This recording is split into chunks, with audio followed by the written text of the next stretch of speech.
Praise the Lord. இந்த காலவேளையிலும் மறுபடியும் உங்களை சந்திப்பதில் மிக்க மகிழ்ச்சி அடைகிறேன். கடந்த 9 மாதங்கள் தேவன் நம்மை சுகமாய் பாதுகாத்தார். இந்த 10வது மாதத்தில் முதல் நாள் காலவேளையில் ஆண்டவருடைய சமூகத்தில் உங்களை மறுபடியும் சந்திப்பதில் நான் பேரானந்தம் கொள்ளுகிறேன். இந்த வருடத்துடைய ஒரு இறுதி பகுதிக்கு வந்திருக்கிறோம். 4/3 பங்கு நாட்களை முடித்து விட்டோம். இது நமக்கு முன்பதாக இந்த வருடத்தில் இனி ஒரு 91 நாட்கள் இருக்கிறது. இந்த 91 நாட்களும் நான் கடந்து வந்த பாதைகளை திரும்பி பார்த்து தேவன் நம்முடைய வாழ்க்கையில் செய்த நன்மைகளை நினைத்து நாம் ஆண்டவர் நன்றி பலிகளை ஏறெடுக்க கடனாளிகளாய் காணப்படுகிறோம். இந்த புதிய மாதத்தில் கூட தேவன் நம்மை நடத்துவாராக.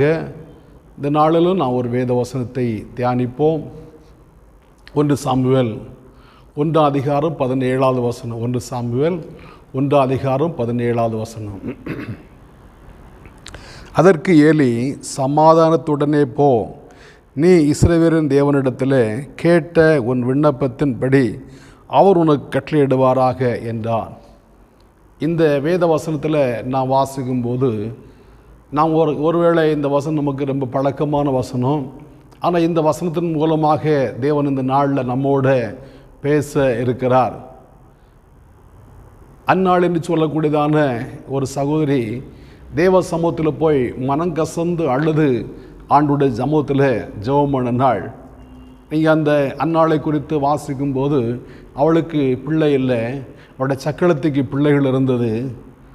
அந்த சக்களத்தை 6ஆம் வசனத்தில் வாசிக்கும்போது அந்த சக்களத்தை அவளை மிகவும் விசனப்படுத்துவாள். தேவாலயத்துக்கு போகும்போதெல்லாம் அவளை மிகவும் வேதனைக்குள்ளாக மாற்றுவாள். வீட்டில் இருக்கும்போதும் துக்கப்படுத்துவாள், ஆலயத்து வந்தாலும் துக்கப்படுத்துவாள். வார்த்தையினால் அவளை மிகவும் காயப்படுத்துவாள்.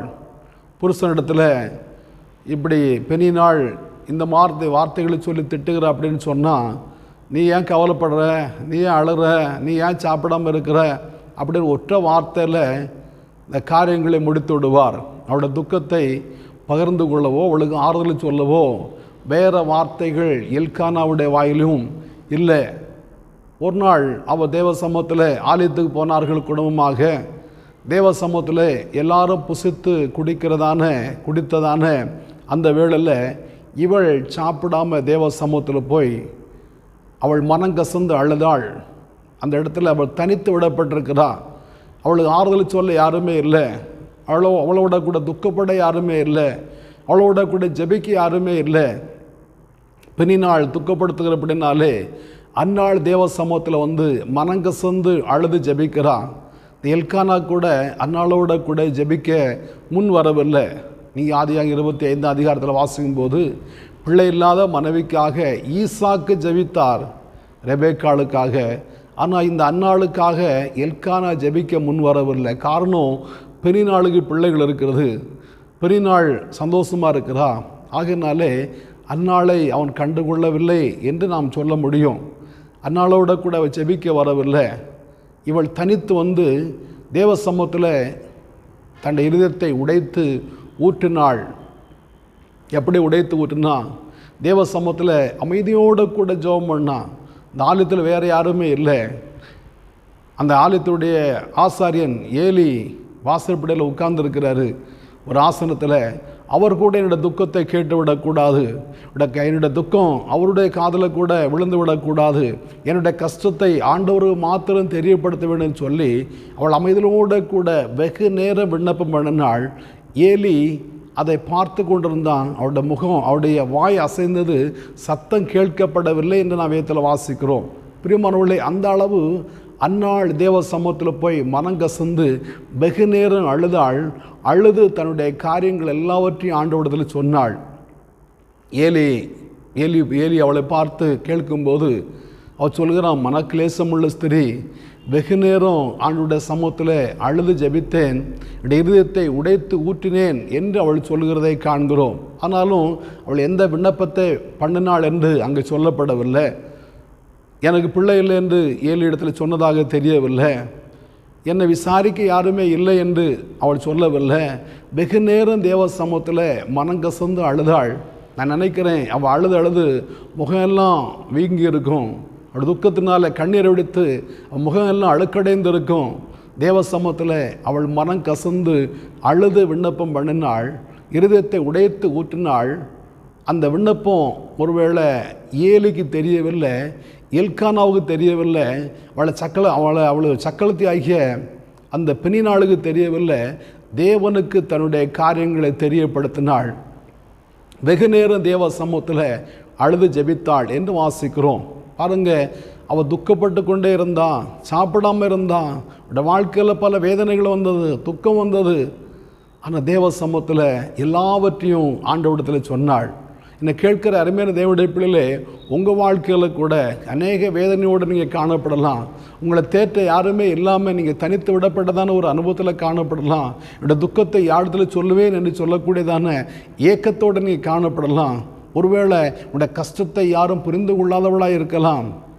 உங்களுடைய துக்கத்தை நீங்கள் யாரிடத்துல சொன்னால் அவர்கள் பரிகாசம் பண்ணுகிற ஒரு சூழலாக கூட இருக்கலாம். ஆனால் உங்களுடைய துக்கத்தை ஆண்டவரிடம் சொல்லுவீர்களான்னா, உங்களுடைய கஷ்டத்தை ஆண்டவரிடத்தில் அறிவிப்பீர்களான்னா, உங்களுடைய இருதயத்தை ஆண்டவருடைய சமூகத்தில் உடைத்து ஊற்றுவீர்களான்னா, இந்த ஜெபத்தை ஆண்டவர் கேட்க வல்லவராய் காணப்படுகிறார்.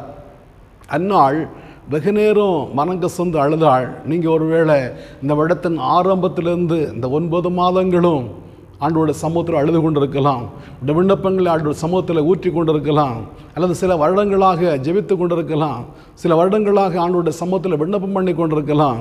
ஆனால் இந்த காலவேளையில் ஆண்டவர் சொல்கிறார், இஸ்ரவேலின் தேவனாய கர்த்தரிடத்தில் நீ கேட்டதான உன் விண்ணப்பத்தின்படி உனக்கு கட்டளையிடுவாராக என்று.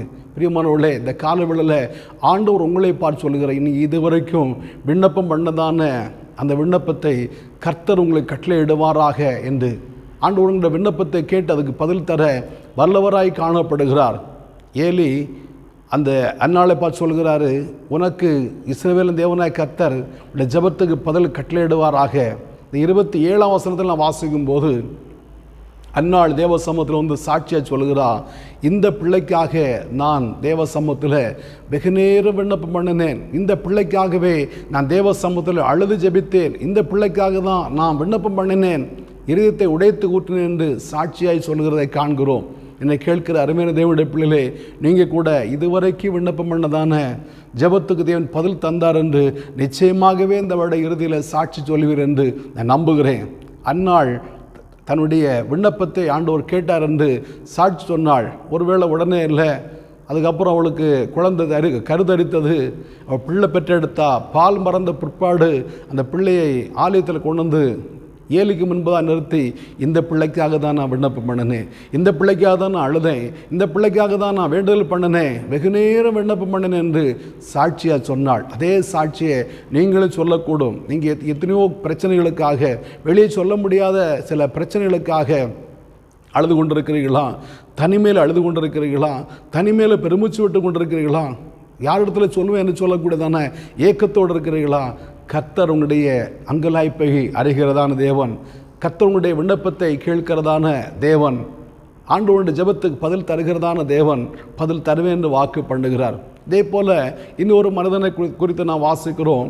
2 ராஜாக்கள் 22ஆம் அதிகாரம் 19ஆம் வசனத்தில் வாசிக்கும்போது, யோசியா என்று சொல்லக்கூடியதான ஒரு ராஜா, அந்த ராஜா அவர் நியாயப்பிரமாண புத்தகத்தின் வார்த்தைகளை கேட்டபோது அவர் இருதயம் இளகி அழுதார் என்று வாசிக்கிறோம். நீங்கள் அந்த அதிகாரம் 22 அதிகாரம் 1ஆம் வசனம் முதல் வாசிக்கும்போது, அந்த யோசியா என்று சொல்லக்கூடிய ராஜா ஆலயத்தை சுத்தம் பண்ணும்படியாக, பழுது பார்க்கும்படியாக ஆசாரியத்தில் சொல்லி அனுப்புகிறாரு.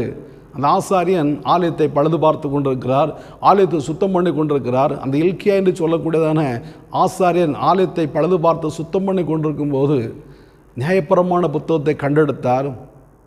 அதை யோசியா என்று சொல்லக்கூடிய ராஜாவுக்கு கொடுத்து அனுப்புகிறார்.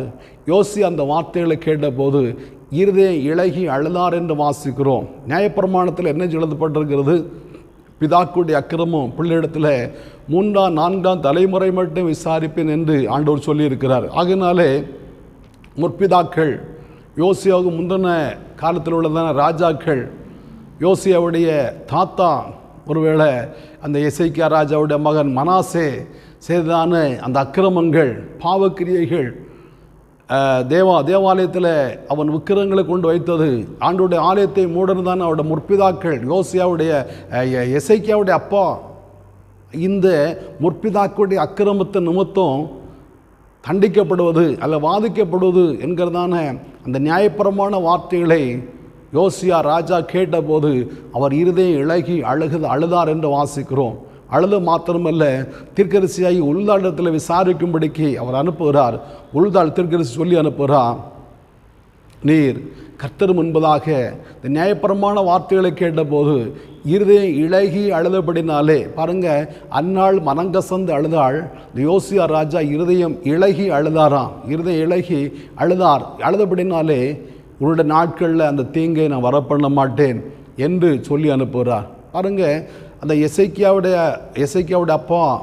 அப்பாவுடைய நாட்களில் ஆலயம் மூடப்பட்டது, பலிபீடம் தகர்க்கப்பட்டது. அந்த வெண்கல பலிபீடத்தை எடுத்து வேற இடத்துல வைத்தார்கள். எசேக்கியா ராஜாவுடைய மகன் மனாசே விக்கிரகங்களை கொண்டு ஆலயத்தில் நாட்டினா ஆலயத்தை மூடி போட்டான். இப்படி அநேக தீமைகள் செய்தபடினாலே அவருடைய அக்கிரமத்துடைய விளைவு பின் சந்ததி மேலே வரும் என்பதை அந்த நியாயபரமான புத்தகத்தின் மூலமாக யோசியா ராஜா கேட்டபோது அவருடைய இருதயம் இளகி அழுதார் என்று வாசிக்கிறோம். பிரியமானவர்கள், உங்களுடைய வாழ்க்கையில் கூட உங்களுடைய முற்பிதாக்கள் செய்த அக்கிரமத்து நிமித்தம், பாவத்து நிமித்தம் பிள்ளைகள் பின் சந்ததியார் பாதிக்கப்படுகிறார்கள், இந்த பாவத்துடைய தண்டனையை அனுபவிக்கிறார்கள், பாவத்துடைய விளைவு வந்துவிடுமே என்று சொல்லக்கூடியதான ஏக்கத்தோடு இருப்பீர்களானா, ஒருவேளை அந்த முற்பிதாக்குடைய பாவத்துடைய இந்த தண்டனையை, சம்பளத்தை, இந்த பாவத்துடைய விளைவை நீங்கள் அனுபவித்து கொண்டிருப்பீர்களானா, ஐயோ, என்னுடைய முற்பிதாக்களை செய்த பாவத்தை நிமித்தம் நான் இவ்வளோ கஷ்டப்படுகிறேனே, இந்த வாழ்க்கையில் இவ்வளோ துன்பப்படுகிறேனே, இவ்வளோ வேதனைக்குள்ளாக காணப்படுகிறேனே என்று சொல்லக்கூடியதான ஏக்கத்தோடு இருப்பீர்களானா, கடந்த நாட்கள் அழுது கொண்டிருப்பீர்களான்னா, இந்த கால வேளையில் ஆண்டவர் சொல்கிறாரு, உடைய அழுகையின் சத்தம் கேட்கப்பட்டது, உடைய ஜெபத்துக்கு பதில் வருகிறது. நீ அழுதபடினாலே உன்னுடைய நாட்களில் அந்த தீங்கு வராது. ஒருவேளை தீங்கு அனுபவித்து கொண்டிருப்பாயன்னா, இந்த தீங்கு இத்தோடு முடிந்தது, இனி இதுக்கு மேலே அந்த தீமை வராது என்று இந்த கால வேளையில் ஆண்டவர் உங்களை பார்த்து சொல்லுகிறார். பாருங்க, நம்முடைய விண்ணப்பத்துக்கு நிச்சயமாகவே பதில் உண்டு, நம்முடைய ஜெபத்துக்கு நிச்சயமாகவே பதில் உண்டு. நம்முடைய ஜெபம் ஒரு நாளும் வீண் போகவே போகாது. இயேசு சொன்னார், மனுஷர் பேசுகிற வீணான வார்த்தைகளை யாவையும் குறித்து நியாயத்தீர்ப்பு நாளில் கணக்கு கொடுக்கப்படும். நாம் பேசுகிறதான வார்த்தைகள், ஒருவேளை வீண் வார்த்தைகள் நியாயத்தீர்ப்பு நாளுக்கென்று வைக்கப்படுமானா, நாம் பேசுகிற வீண் வார்த்தைகள் ஆண்டவர் கவனித்து கேட்பாரானா, நம் மனங்கசந்து அழுகிறதான இந்த அழுகிற சத்தத்தை கேட்காமல் இருப்பாரோ, நம்முடைய ஜெபத்தை ஆண்டவர் கேட்காமல் இருப்பாரோ, நம்முடைய விண்ணப்பத்துக்கு பதில் தராமல் இருப்பாரோ? நிச்சயமாகவே பதில் தருவார். இதே போல தான் இன்னொரு சம்பவத்தை நாம் வாசிக்கிறோம். ஆதியாகமம் 21 அதிகாரத்தில் வாசிக்கும்போது ஆகார் என்று சொல்லக்கூடியதான ஒரு சகோதரி, அந்த சகோதரியும் அவருடைய நிர்பந்தமான நிலைமை, அவள் ஆபிரகாமுடைய வீட்டில் அடிமை பெண்ணாய் காணப்படுகிறான். ஆபிரகாமு மர்மனியாட்டியாக மாற்றப்பட்டாள். இஸ்மவேல் என்று சொல்லக்கூடியதான ஒரு குமாரனை பெற்றெடுத்தாள். அந்த பையன் வளர்ந்து வருகிற நாட்களில் சாராவுடைய தூண்டலினாலே ஆபிரகாம் அந்த ஆகாரையும் அவருடைய மகனையும் வீட்டை விட்டு அனுப்பிவிட்டார். ஒரு துருத்து தண்ணி கொடுத்து அனுப்பிவிட்டார். அந்த துருத்தில் இருந்த தண்ணீர் செலவழிந்த பிற்பாடு ஆகாரும் மகனும் பேர்சபான் வனாந்தரத்தில் அலைந்து திரிந்தார்கள். அதுக்கப்புறம் அந்த பையனுக்கு கொடுக்க தண்ணியே இல்லை. இந்த பிள்ளை செத்து போகிறத நான் பார்க்க மாட்டேன்னு சொல்லி இஸ்மவேலை ஒரு மரத்தடியில் ஒரு செடியின் கீழே படுக்க வைத்து விட்டு தூரமாய் போயிருந்து சத்தமிட்டு அழுதாள். எவ்வளோ சத்தம் போட்டு அழ முடியுமோ அந்த வனாந்தரத்திலே சத்தமிட்டு அழுதாள். அழுதபோது கர்த்தருடைய தூதனார் அவள் இடத்துல வந்து சொல்லுகிறாரு, நீ எழும்பி பிள்ளை இருக்கிற இடத்துல போ. கர்த்தர் பிள்ளையின் சத்தத்தை கேட்டார் என்று. பிரியமானவர்களே, இந்த காலவேளையில் உங்கள் வாழ்க்கையில் கூட ஏதோ ஒரு இழப்பு, ஏதோ ஒரு தீமையான காரியம் அல்லது யாராலேயோ நீங்கள் நெருக்கப்பட்டு துக்கத்தோடு காணப்படுகிறீர்களா? ஆண்டோட சமுதிரம் அழுது கொண்டிருக்கிறீர்களா? வனாந்தரமான பாதையாக உங்களுடைய வாழ்க்கை காணப்படுகிறதா? முன்னோக்கி சொல்ல வழி தெரியாமல் தடுமாறிக்கொண்டிருக்கிறீர்களா? எதிர்காலத்தை குறித்த பயத்தோடு அச்சத்தோடு காணப்படுகிறீர்களா? எதிர்காலத்தை என்ன செய்வேன் என்று சொல்லக்கூடியதான் ஏக்கம் உங்களுடைய வாழ்க்கையில் காணப்படுகிறதா? ஆண்டவருடைய சத்தத்தை கேட்டு உடைய வாழ்க்கையில் செழிப்பை தர அவர் ஆசையோடு காணப்படுகிறார். ஆகார் எழும்பி அங்கே போன போது ஆண்டவர் அங்கே ஒரு நீரூற்றை பழக்க பண்ணினார் என்று வாசிக்கிறோம். அந்த நீரூற்றில் தண்ணீரை அவள் எடுத்தாள்.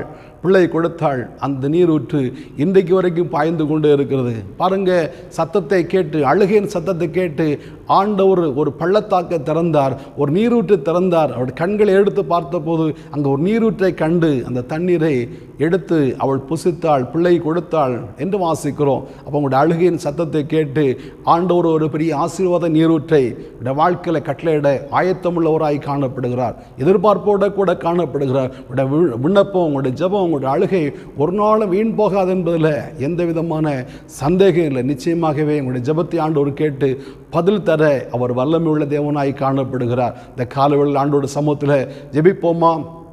ஆண்டவருடைய கண்ணீரின் ஜெபத்துக்கு பதில் தருகிறீரே, நன்றி ராஜா. அந்த அன்னாள் ஜெபித்தாள், அவளுக்கு ஒரு ஆண்மகனை கொடுத்தீரே, அவருடைய துக்கத்தை மாற்றினீரே, அவருடைய வாழ்க்கையில் வெற்றி கொடுத்தீரே. என்னுடைய வாழ்க்கையிலும் நான் அழுகிறதான ஜெபத்துக்கு என்னுடைய அழுகையை கேட்டு என்னுடைய அழுகைக்கு ஒரு முற்றுப்புள்ளி வைக்கிறீரே, நன்றி என்று சொல்லி ஜெபிப்போமா? அந்த யோசியா ராஜா கூட தேவ சமூகத்தில் அழுதார். ஆகினாலே இந்த முற்பிதாக்களுடைய அக்கிரமத்தின் விளைவை அவர் காணாதபடிக்கு ஆண்டவருக்கு ஒரு சகாயத்தை கட்டளையிட்டார்.